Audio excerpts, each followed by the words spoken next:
रात्रीचे 12 वाजले होते आणि मी आणि मामी गप्पा मारत बसलो होतो. मामा केव्हाचा झोपायला गेला होता. कारण मामाला दुसऱ्या दिवशी सकाळी लवकर उठून जायचं होतं. तर मामी म्हणाली, "चल बाबा आता झोपायला जाऊया. सकाळी उठून टिफिन बनवायचा आहे. मामाला लवकर जायचं आहे." मी पण म्हणलं, "ठीक आहे मामी, जावं झोपायला." आणि मी सुद्धा सोफ्यावरती झोपलो. हॉलमध्ये एक सोफा होता आणि त्यावरती मी झोपलो होतो. मामी रूममध्ये गेली आणि मामापाशी झोपली. अचानक पहाटे मला खडबडून जाग आली, कारण मामी मोठमोठ्यानं ओरडत होती. नक्की काय प्रकार हा मला समजतच नव्हता. नक्की काय प्रकार चालू आहे? मला वाटलं मी आल्यामुळं मामा आणि मामीमध्ये भांडणं तर चालू नाहीत ना, की मामी उठली नाही लवकर म्हणून मामा मारत तर नाही ना? कारण मामीचा मोठमोठ्यानं ओरडण्याचा आवाज येत होता. मला काहीच समजत नव्हतं. काय करायचं? मी कसाबसा जागा झालो आणि उठून बसलो. तर बघितलं की मामी खूपच मोठ्यानं ओरडत होती. मला वाटलं की मी आल्यामुळे माझ्यामुळे दोघांमध्ये भांडणं झाल्यात.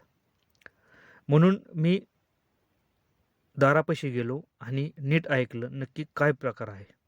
त्या टायमिंगला समजलं की मी आल्यामुळं मी घरात रात्रीच्या 12 वाजेपर्यंत बोलत बसल्यामुळं मी आणि मामाला वेळ देता आला नाही आणि तो वेळ मामा आता पहाटे मामीला देत होता. मोठमोठ्यानं मामीचा ओरडण्याचा आवाज येत होता. हे ऐकून मला खरंच खूप वेगळंच वाटलं. कारण मी कधीच कोणाचा असा आवाज ऐकला नव्हता. 10 मिनिटानंतर मामीचा आवाज बंद झाला आणि मी सोफ्यावरती येऊन झोपलो. मला झोप लागत नव्हती, पण मी झोपेचं नाटक केलं.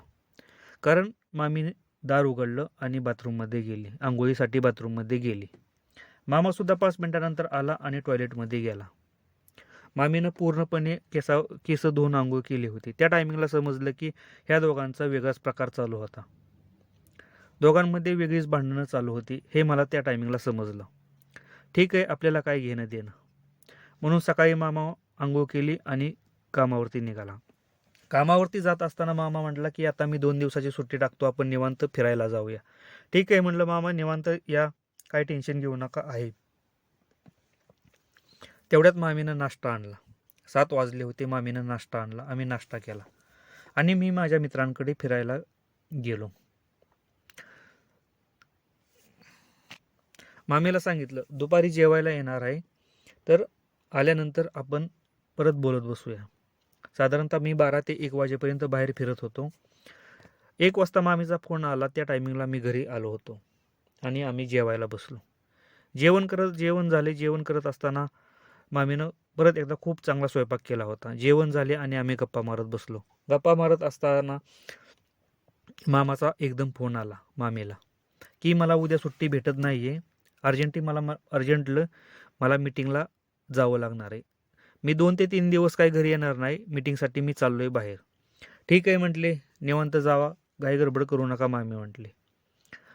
तर मामी मला म्हटली, आपला प्लॅन पूर्णपणे फिसकटला आहे. आता काय करायचं?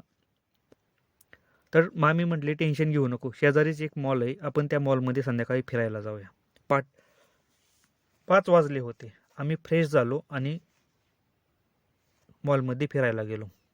फिरत असताना मामीनं टॉप आणि जीन्स हे घातली होती आणि मी सुद्धा टी-शर्ट आणि जीन्स घालून मॉलमध्ये फिरायला गेलो.